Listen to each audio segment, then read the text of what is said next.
Hello again, everyone. Edwin Learnard back once again. In this YouTube astrological segment, I'm going to be dissertating and talking about having Gemini on the third house cusp in a natal chart. Now, the third house in astrology governs communications, siblings, short journeys, early education, neighbors, transportation, and assimilating information. Now, the sign on the cusp of the house can give characteristics to that house and qualities in the manner of communication and other things that are pertaining to the third house. Now, planets in the third house can flavor the house. Now, the house where the ruler of the third house is posited in may show the sector of life where these third house qualities are dispersed or injected into. Now, also, it's important, especially if you don't have any planets in the third house, to pay attention to transits and progressions, as if you get planets that are inhabiting the third house in either transits or progressions, well, this might very well increase activity in matters pertaining to the third house. Well, anyway, people, first thing I look at when I see someone that has Gemini on the third house cusp, well, it could indicate someone that is naturally inquisitive, has a very restless mind, strong desire for assimilating information.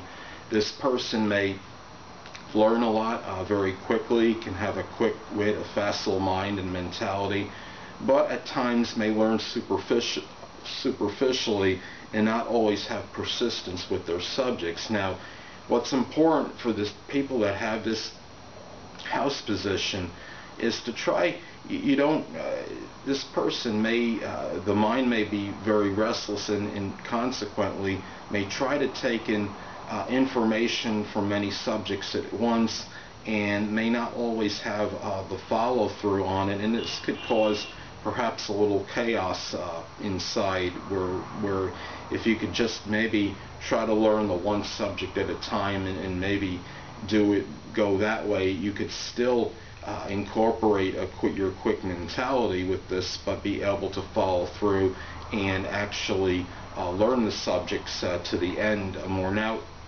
if somebody, say, has Taurus rising and they have the Gemini on the third house cusp, well, that will modify things a little bit, because Taurus is a sign that is associated, of course, with tenacity and persistence. But let's say if Aries or Pisces is rising, well, with Pisces as a sign that can be changeable and is vacillating, and Aries can be impatient. So it would be more, I think, as far as the persistence thing, or not having the persistence all the time, would be more applicable if someone were to have Aries or Pisces rising as opposed to the Taurus rising. Now, this person may be able to have a mind that's multifaceted and versatile, be able to talk about many different subjects. They may enjoy mental stimulation with their neighbors, with their siblings.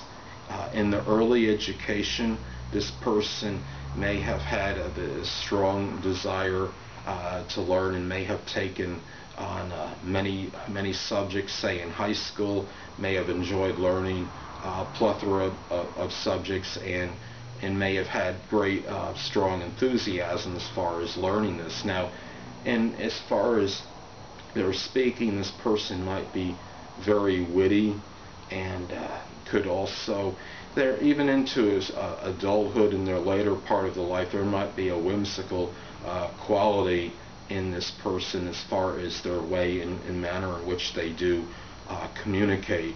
The third house governs transportation, so this person may enjoy a lot of short journeys and go to many different places. This is not somebody that would really is going to be stagnant for too long, and this person may like to go here and then let's take another little trip to this place. Variety is the spice of life wherever Gemini is located in a natal chart, and it applies obviously to the third house and transportation as well. This could be somebody that might possess more than one vehicle, might like to have that variety as far as that goes.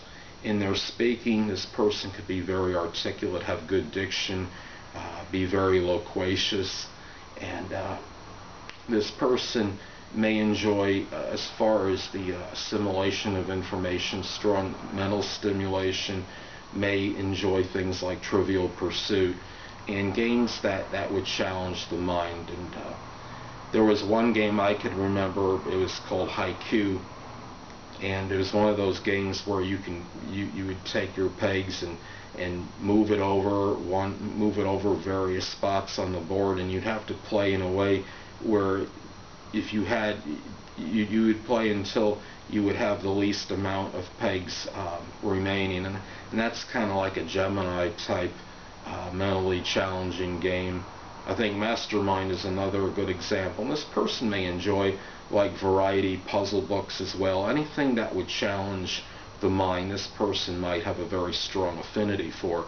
So this is just something where the Gemini is at home on the third house cusp, and it's obviously a very good placement for it. Now, as far as the restlessness, and I was talking about the possible lack of persistence with the learning, this could be somebody that, let's say if they had their Mercury in a fixed sign, which would either be Taurus, Scorpio, Leo, or Aquarius, this would modify that tendency considerably, or at least a little, at the very least moderately, because it would stabilize, I think, a little bit of the the mercurial tendencies which would be associated with having Gemini in the third house cusp. Now, in the early education, perhaps this person was interested, had strong interest in writing, anything connected with communication.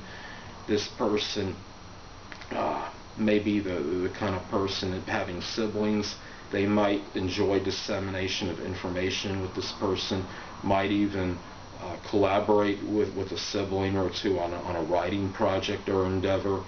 So these are things, even into the adult life, I think, in after high school, that maybe this person can enjoy some kind of communication course, such as data communications, broadcasting, journalism, anything that might be related to communication. Even something like with computer repair, because computer repair is something, computers are associated with communication, and Gemini is about the hands and being dexterous, having good dexterity. So anyway, people, that'll conclude this YouTube astrological segment for having Gemini in the third house cusp in a natal chart. Stay tuned next time, where I'll be dissertating and talking about having Cancer, the zodiac sign Cancer, on the third house cusp in a natal chart.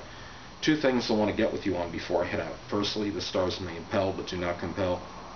And secondly, never isolate any single astrological element, aspect, planetary placement, position, configuration, influence, or what have you, and make an analysis of a person, astrologically speaking, based on this alone. Because astrologically speaking, the person is the sum of all their components in their natal chart, and not just one. Until next time, people, stay well.